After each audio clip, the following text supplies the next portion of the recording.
Peppa and George splashed in a sunny pool when George suddenly froze, pointed trembling finger downward, and started crying as several dark, blurry figures moved smoothly underwater past stairs and through its bottom. The water around them turned icy and viscous like thick syrup. The figures sped up, surrounding George, whose frightened scream abruptly stopped into muffled bubbling sounds. The bubbles turned black as Peppa desperately climbed out onto the edge. Peppa stood trembling as water dripped onto warm tiles below her feet. She looked down at her reflection in wet tile, her face still beneath water pressed against surface with black eye sockets staring upward, mouth twisted in silent scream. She recoiled and ran to change room. The floor was wet, mirrors fogged up thickly, drops fell from ceiling, creating puddles reflecting dim light. Dark shadows flickered within them. Outside door was covered with shiny black film. Peppa hurriedly wiped mirror to see her reflection calmly standing there, not mimicking movements, but smiling broadly with black holes instead of eyes. Peppa burst into shower stall, slammed door shut, turned tap sharply. The shower head poured thick black liquid that dripped onto her leg, burning coldly through skin. Liquid flowed down, forming a cold tentacle wrapping around her ankle. Behind foggy glass silhouettes reached out with hands pressed against outside surface. Peppa leaned back against cold tiles. The tentacle tightened further, causing numbness to creep upward along her leg. The silhouettes outside began emerging through water reflection. Instead of Peppa's face, a mask with hollow black eye sockets and a grotesque frozen smile stared back at her. Suddenly, tiny black points appeared at corners of Peppa's eyes. They floated toward pupils. One finger twitched involuntarily, a sign of unnatural movement, as monsters surrounded her silently inside, but no sound came from within. Peppa and George were building a castle in the sandbox. The sand beneath their feet trembled. Suddenly, holes appeared in the ground, dark sticky pits. A black tentacle grabbed George's dinosaur. The holes vanished instantly. The sand felt cold, heavy. Round mounds started to rise all around. One of them opened, revealing a black, sandy mouth full of teeth. Peppa grabbed George and they ran toward the house. The mouth growled behind them. Waves of sand rippled under their feet. Evening. The backyard. Shadows were growing longer. From a new hole, George's dinosaur crawled out, covered in shiny black sand, its red eyes glowing. The toy turned its head and looked at Peppa. The dinosaur's teeth had turned black. All the sandy patches in the yard began to stir. Tentacles of black sand stretched out toward the children. The entire yard became a sea of moving black sand. A giant faceless figure emerged, in its mouth, absolute darkness. Peppa and George ran into the house. On the walls, a flickering reflection appeared. Behind Peppa stood 1,000 barely visible sandy hands. Peppa slammed the door shut. George was crying. Black sand tapped against the glass and crept up the walls of the house. Soon it began slipping under the door. Grains of sand fell from the ceiling onto Peppa's shoulder. She ran to the kitchen. The hourglass on the table flipped over, and the sand inside turned black. In the window's reflection, Peppa saw her own face, but her eyes were filled with black sand. The walls began to form a shifting message, written in sand: "You will not leave." Peppa returned to the hallway. A shadow flickered. George was standing there, but without a face and with eyes made of black grains. In the corner of the room, the sand gathered into a tall arch, through which distant laughter could be heard, though no one was laughing. Peppa was standing in the yard, looking at the sky through a telescope when she saw a shooting star. Except it wasn't a star, but something angular flickering with red lights. It fell behind a hill silently. A black flash lit up the sky. From the woods came metallic screeches and bubbling sounds. Peppa's phone rang. A video call from Susie. Susie looked frightened. Peppa, I saw it from my window. Don't go there. The connection distorted. Susie's face twitched and froze in a strange grimace before the screen went dark. Peppa walked with a flashlight through heavy air. Black slime covered tree trunks. Footsteps echoed around her, not behind her, but from all sides. The clearing was empty, except for a pulsating black vortex in its center, made of sludge and metal. And nearby stood a tall, thin creature with charred black skin, cracked like dry earth. Its long arms had many joints. Instead of a face, a glowing red slit. It was rummaging through debris. Peppa saw Susie's phone nearby and tried to grab it. Suddenly, the creature straightened sharply. Its face turned toward Peppa, and piercing metallic scream filled the air as black tentacles slithered out of the vortex. Peppa ran back, her mind echoing with Susie's distorted voice. "Stay, watch." She stopped at a shed, turned around. The forest was dark and calm again. She took a breath. She looked up at its roof. There stood Susie, her skin gray and cracked with tiny red points for eyes, her mouth stretched into a horrifying smile. Susie waved her arms and jumped down. A sudden movement.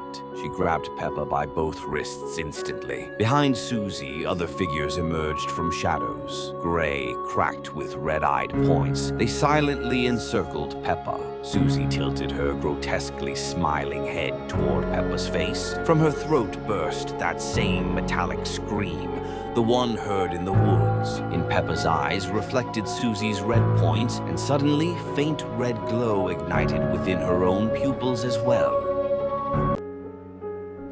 Peppa was standing by the gate. Suddenly, she heard a whisper with echoes of many voices. Peppa entered the garden. She approached the central apple tree. Its roots protruded from the ground. The branches of the tree suddenly jerked. They formed a huge gaping mouth in the trunk from which a growing whisper escaped. The leaves on the apple tree instantly turned black. They fell off, turning into black dust. Bare branches curled like bony fingers. They reached out to Peppa. She jumped back, looked around, and saw Grandma Pig walking straight toward the tree. Grandma Pig stopped in front of the mouth tree. A frozen smile was on her face. Her lips moved silently. Black tentacles, resembling roots, burst out of the ground and wrapped around Grandma's legs. They crawled higher, up to her waist. Slime left dark stains on her dress. Grandpa Pig stepped outside. He shouted and rushed toward Grandma. He grabbed her by the shoulders, trying to pull her away. New tentacles shot out from the tree's mouth. They wrapped around Grandpa's arms, neck, and torso. His eyes glazed over with horror. The mouth of the tree opened wider. The tentacles began pulling Grandma and Grandpa toward the trunk.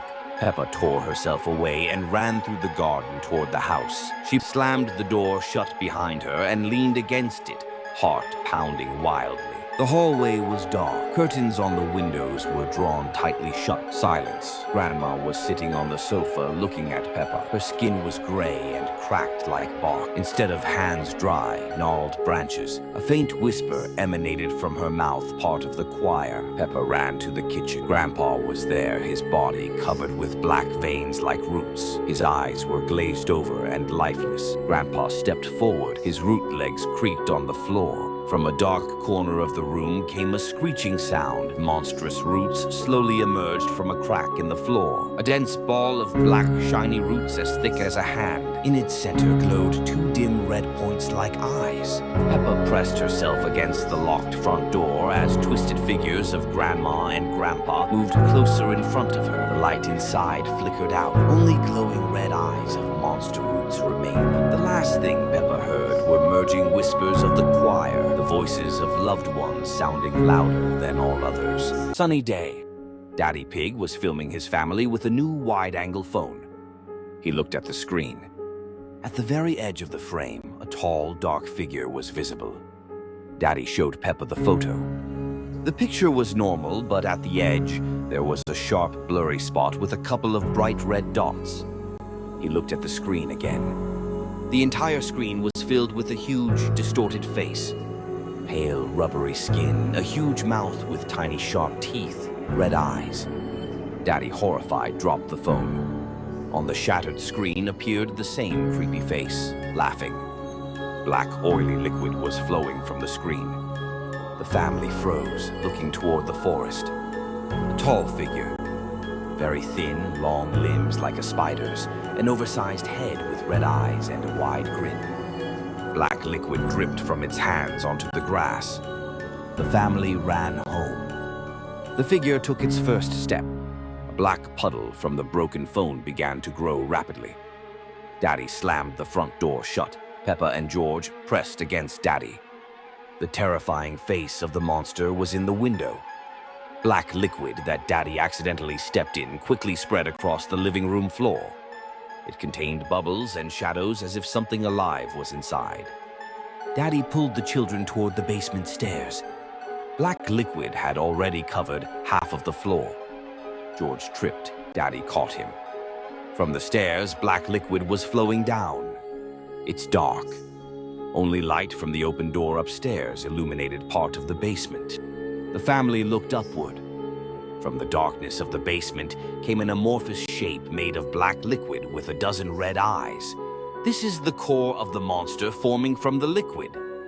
The family pressed against the far wall of the basement. The liquid monster and spider figure cornered them. The door upstairs slammed shut with a bang. Absolute horror and awareness of impending doom. Black liquid.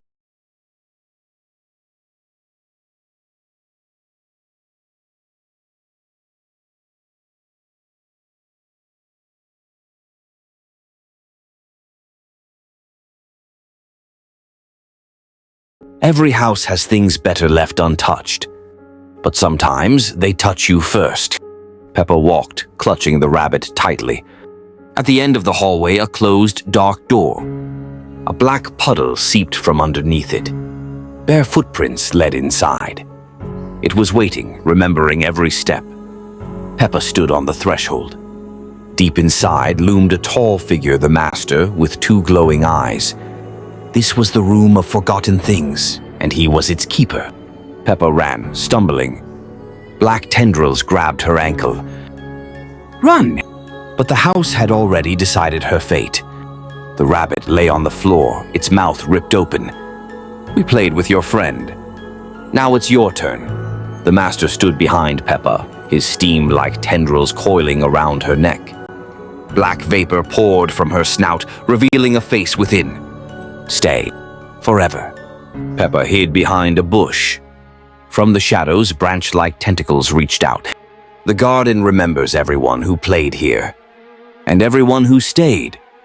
Peppa's dress lies empty. Beside it, a crown. Only the shell remains. On the swing sits a Peppa doll, a plastic smile, black bead eyes. A new toy for the collection. Black strings stretch from her head and hands toward the house. The strings are taut. The stage is set. On the window, a bloody message. Enter your move. Play with us.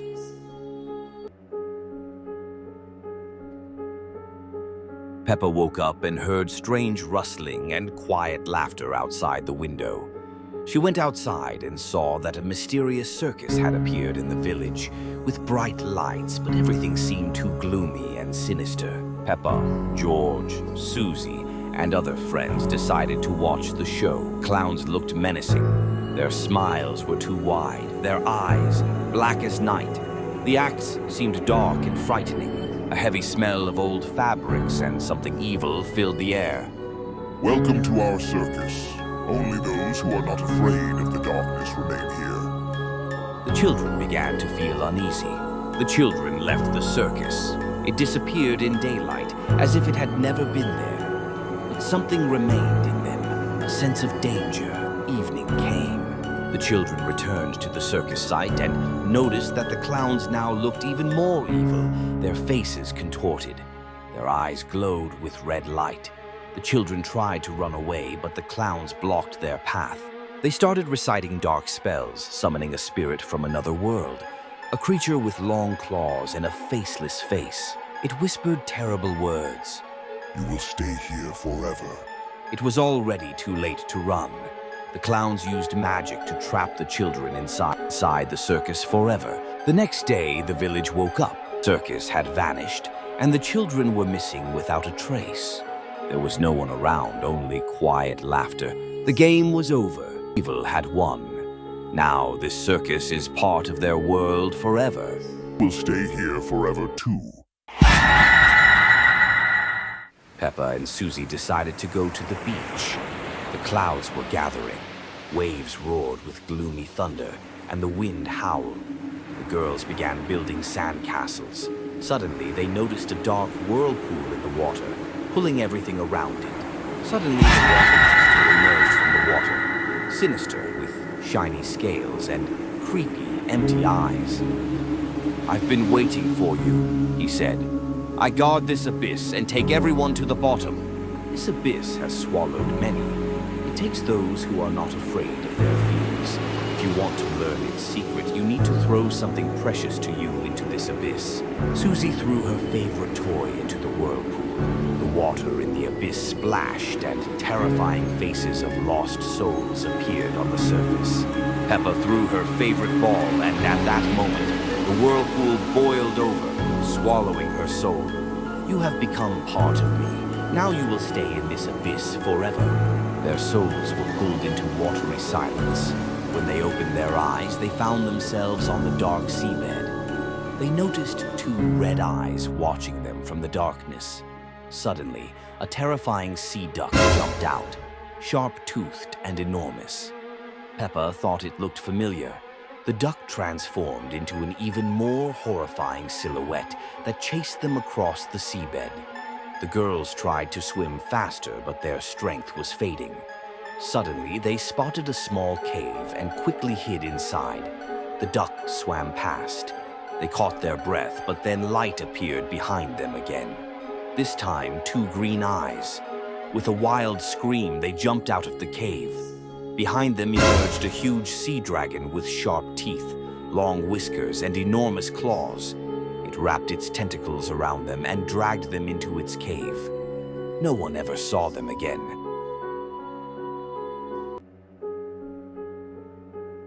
Peppa and her family decided to go on a trip.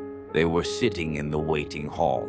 Suddenly, the loudspeaker horn on the pole deformed. The announcement over the loudspeaker was distorted. A deep mechanical growl filled the hall.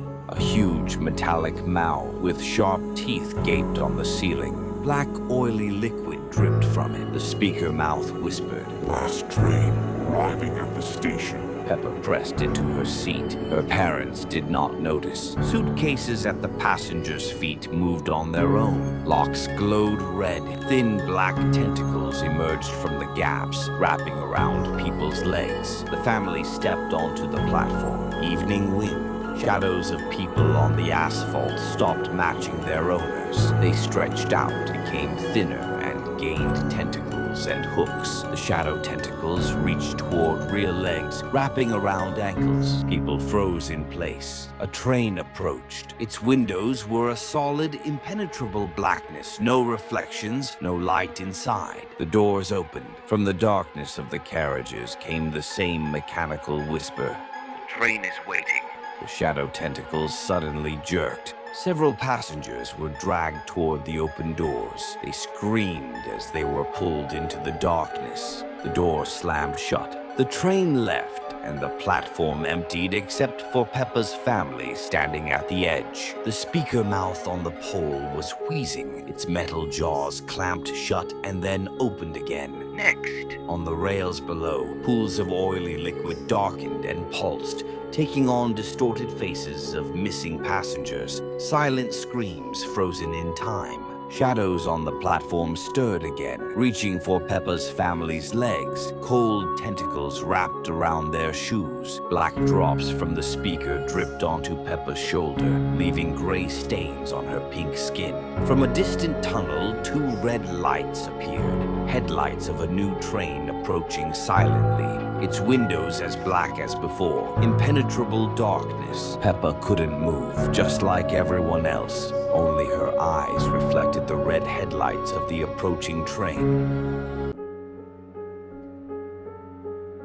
Peppa went outside to gather leaves. An oppressive silence hung in the air. Roses bloomed near the house, but beyond them, plants lay withered and blackened. The ground beneath Peppa's feet trembled faintly. She hurried to the shed for her rake. Twilight deepened. Shadows cast by trees stretched unnaturally long and twistedly so. A faint metallic screech came from inside the shed. Peppa stumbled as a sticky root covered in rusty slime emerged from the ground.